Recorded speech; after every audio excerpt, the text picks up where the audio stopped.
here on Halton News, right here on YourTV. It's Monday, November 23rd, and I'm Jessica Kading. Taking a look at today's COVID-19 numbers, we now have 594 active cases in Halton, and there have been 54 COVID-19 related deaths this year in our region. Breaking our numbers down by municipality, Burlington residents account for 128 of the active cases. There are now 202 active cases in Oakville, 218 in Milton, and Halton Hills has reported 46 active cases. There are currently 27 Halton residents being treated in one of our 4 local hospitals for COVID-19 and 9 confirmed cases in the intensive care unit. There are 10 ongoing outbreaks in our local long-term and retirement homes, representing 186 COVID-19 cases in our region. There are 23 public and Catholic school classrooms currently closed due to at least 1 case of COVID-19, and 27 students have tested positive, plus 3 probable student cases.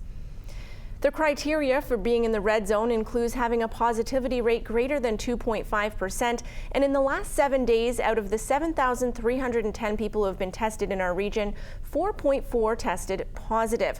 Melissa Candelaria was able to ask some questions today during the Q&A portion of the media. Well, we are concerned about Halton. We have been concerned about Halton. That's why we moved them into the red zone a week ago. They just moved in on this midnight. So yeah, we are concerned, and we are going to be working and discuss things again with their team again on Tuesday and Thursday. So this is an ongoing dynamic conversation. So that's the advantage of our framework, that we don't say there's 1 or 2 that are concerned, the rest are not important. I looked down at our list here, and the amount we moved into orange, the ones with yellow. We have 2 northern health units that are in yellow. We haven't had that in months.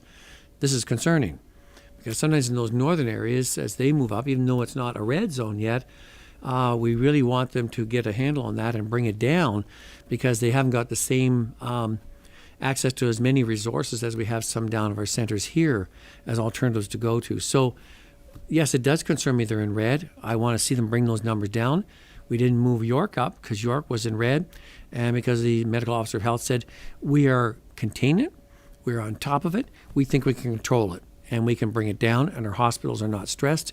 So we took that, and so they have been much closer to the lockdown zone than you are in Halton, but it doesn't mean you can't go there. And that's the message for the people of Halton. By doing what you need to do it again, do it consistently, you can not only avoid going into lockdown, you can get back down to orange and even further down if you keep pushing it down. The region of Halton shows where residents in Halton who contract COVID-19 are getting it from. They use this through information they obtain through contact tracing. Here's a look at where Halton residents have been contracting the virus since September 1st. Most people who confirmed positive had contact with another person who tested positive and caught it from them. The community category represents cases where it is unclear where the person picked up the virus, so it's assumed they got it during their daily activities out in the community. The outbreaks represent those that are local long-term care homes and retirement residences, as well as in hospital. There have been 300 cases still being investigated, and only 31 cases have been attributed to travel. After a couple of unseasonably warm temperatures in November, the snow has finally arrived, and with that, a challenge further to local restaurants on how they will continue to operate in this new normal throughout the winter season. And on top of that, how they'll have to adhere to the red zone restrictions. Melissa Candelaria reports. Halton Region is in the red zone of control for now, and that means restaurants can remain open for inside dining, allowing a maximum of 10 people only, and outdoor patios allowed as well.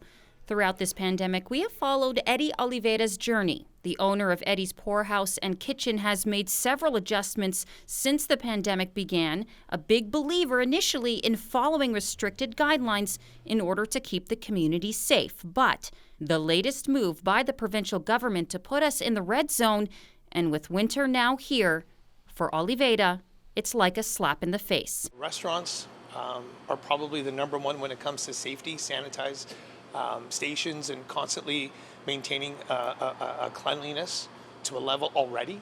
I think COVID allowed us to amp that up now.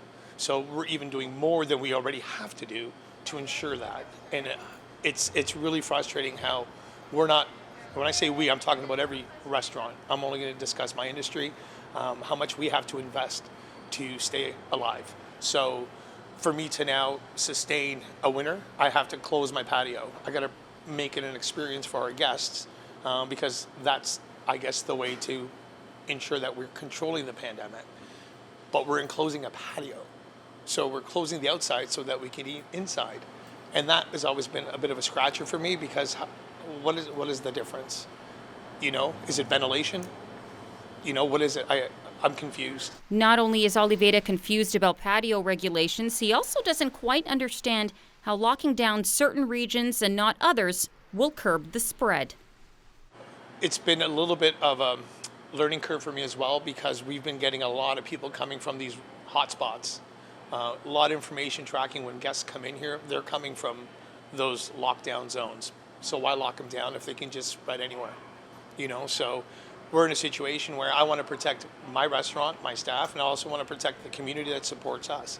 So how do I do that? You know, do I say, where are you from? You're not allowed in here? Or do I just have to understand that business is business and I need to take what I can to survive?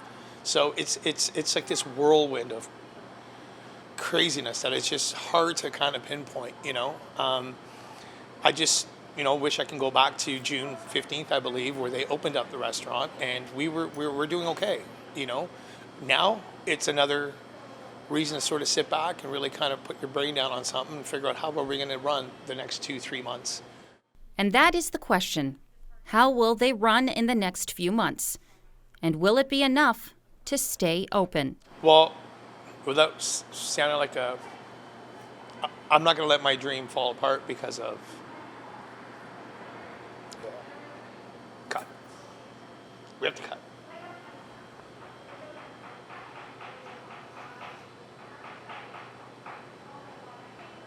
Yes, give me a couple seconds.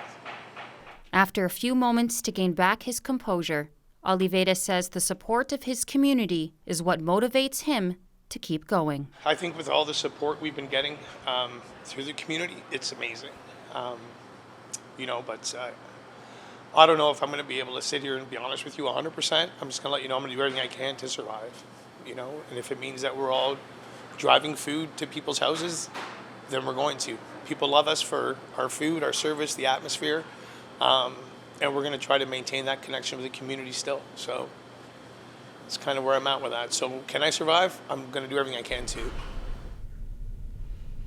November is Inflammatory Bowel Disease Awareness Month. Nikki Wesley spoke with a local woman to see how her ulcerative colitis affected her day-to-day life when she was first diagnosed. Effie Simalakis was diagnosed with ulcerative colitis in 2015 at the age of 24. It falls under the category of IBD, and IBD has two parts. It's Crohn's and colitis.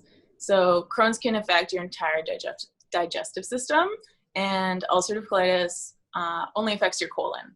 So it's your immunoresponse mistaking benign digestinal bacteria as dangerous microbes. So it will attack your colon and it'll create ulcers, which can lead to bleeding, urgency to go to the bathroom.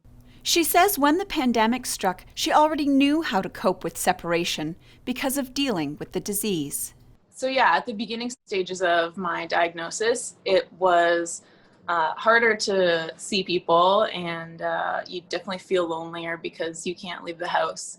One of the major symptoms of having ulcerative colitis is urgency to go to the bathroom. So, and if you're in like a severe flare-up, it's very, very often. At one point I was going 25 times a day, and I had to be like maybe like 3 meters away from the bathroom, or else I wouldn't make it. Sometimes I didn't make it. So there's definitely feelings of isolation there. You have to kind of like schedule things around where bathrooms are, and even just have friends come to you. Like you can't really leave the house. While managing the disease is different for everyone, Effie has it under control with a complete overhaul to her diet. She still understands others' concerns, however. It's an embarrassing disease because, like I told you, I had to go to the bathroom 25 times a day at one point, and it's not number one, it's number two, and it's like the worst kind. And sometimes if you're in a really bad flare-up, it's not even number two, it's just blood. So yeah, it can get pretty bad, but I think just the urgency and having to go to the bathroom really quickly is embarrassing to a lot of people, and they try to hide it. In the beginning, educating herself about the disease her family had never even heard of was crucial. When I was first diagnosed, I turned to the Canadian Digestive Health Foundation for so many great resources. It was a big coping mechanism for me too, just like knowing exactly what's going on in my body and understanding it enough that I didn't have to be scared of it anymore. Reporting for Halton News, I'm Nikki Wesley. Parts of Oakville and Bronte sit on treaty land with the Mississaugas of the Credit First Nation. In 2018, a land claim was filed for those lands, and while the Mississaugas of the Credit First Nation is not looking to depossess homeowners, they are looking for a fair resolution from the Crown. Chief Stacey Laforme and legal counsel joins the issue tonight to explain. The treaty started in 1781, and the Mississaugas territory extended from the Rouge River Valley in the east down to Lake Erie, Long Point in the west, and covers almost all of what's now the GTA. And over time, they managed to surrender all of their territory to the Crown. And I could never understand Treaty 22 in particular, because this was the last of their lands upon which they could live. And these were their favorite lands, and they were the rivers. Mississaugas were fishers. They lived very much on salmon, and they farmed on the sides of the rivers. So the three areas that they reserved for themselves to the bitter end were Bronte Creek, 12-mile creek, Oakville, 16-mile creek, and the Credit River. And they're called Mississaugas of the Credit for a reason, and the Credit River is called the Credit River, and it's named after them. So those were their three favorite places to live and fish, and so that's the geographic area of the treaty. It's not one piece of land, it's three pieces of land, Bronte, Oakville, and Port Credit.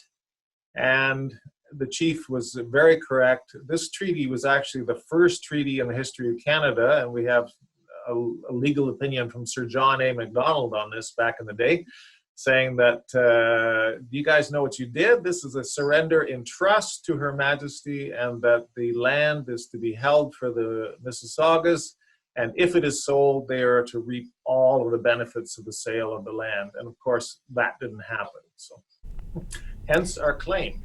Thanks for being with us. We do need to take a short break now, but we'll be right back after this with the latest from the Burlington Food Bank.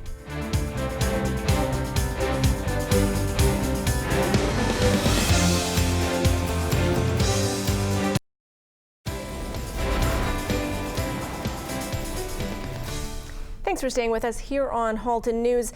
I'm Jessica Kading, and the Burlington Food Bank has hit a new milestone, but not one that they wanted to, though they are happy to help. Their Executive Director, Robin Bailey, explains.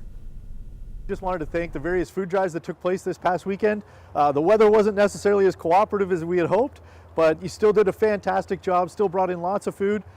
Sometimes organizers get a little bit sad or a little bit depressed when they don't get the amount of food that they were hoping for. We want you to know every single little bit helps us. We're seeing increased numbers in terms of the people that are using us, and we need all the food that you're able to bring in. So thank you so much. And on top of that, we also had some financial donations come in citing your various food drives. So thank you for doing those. We also wanted to thank the local schools that are doing their part, and some of them are doing some cash drives for us. John T. Tuck's done that, St. Mark's School. Thank you for doing those. Those are the ones that really help us not only get the food that we need, but it really allows us to purchase exactly the food that our clients are in need of and we're running out of. Right now, we're actually seeing this increase happen. We saw our busiest day that we've ever had. 37 families received help from us one day last week. The rest of the time, we're always up around 20 or 25 families that we help. So thank you so much. And it means that we have to get out there and get banana boxes from the local grocery stores. Thank you all of the grocery stores for helping us out. And if you need help, don't forget info@burlingtonfoodbank.ca or give us a call 905-637-2273.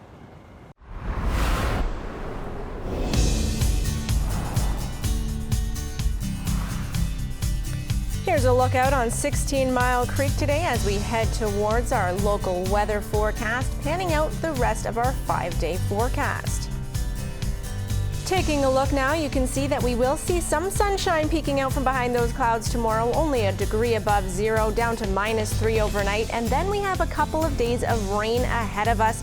We are anticipating periods of rain throughout the cloudy Wednesday afternoon that we are anticipating. 6 degrees is our high, only a degree warmer on Thursday, but that's only a 30% chance of showers.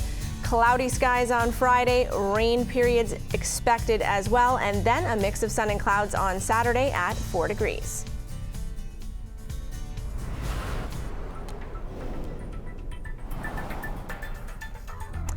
As we continue to face the second wave of the pandemic and public health measures continue to change, the Canada Revenue Agency has now launched the portal for applications to a new emergency rent subsidy for small businesses that will go directly to tenants rather than landlords.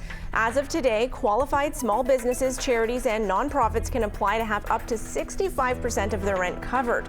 Those impacted by a public health mandated lockdown can also access additional lockdown support, a top-up subsidy of 25%. Combined with the rent assistance, the federal government says that this will help hard-hit businesses that could receive up to 90% of their rent or property expenses in support. These new supports will be retroactive to the beginning of October 2020. The Oakville Chamber is hosting the Honourable Peter Bethlin Falvey to discuss digital government. Bethlin Falvey is Ontario's president of the Treasury Board, the minister responsible for digital and data transformation, and the MPP for Pickering-Uxbridge.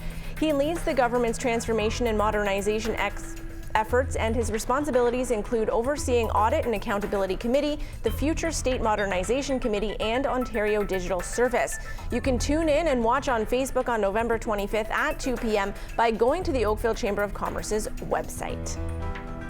Here's a look now at some of Halton's top companies and how they performed on the markets today.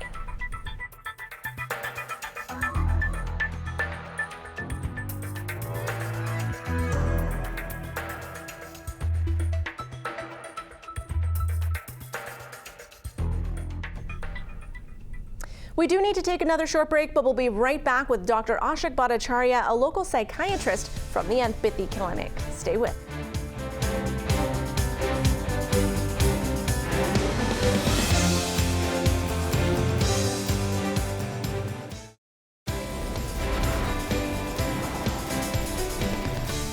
Welcome back to Halton News. It's time now to check in with Dr. Bhattacharya, a local psychiatrist who's been helping us through this COVID-19 pandemic.